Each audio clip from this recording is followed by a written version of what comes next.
I studied with Prep for Success for about a few weeks. I worked with Ellie, who was, she's now at Georgetown. I took a diagnostic junior year, so it was low 150s. And then after that, so I did 3 months, took it Mhm. twice, 171 the first time and then 178 the second time. Mhm. Really efficient process, thanks to you guys, obviously. That was really helpful. Having somebody there is just really, really helpful, I think. So that was awesome. And also the flexibility. Like I was able to work with Ellie super easily.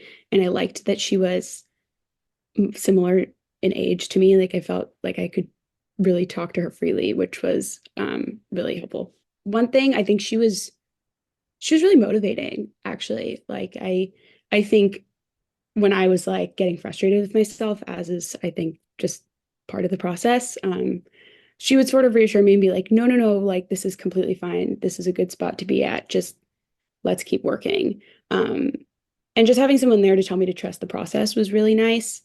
She was also really good at sort of finding where I was making the mistake in my thinking and like putting me on the right path.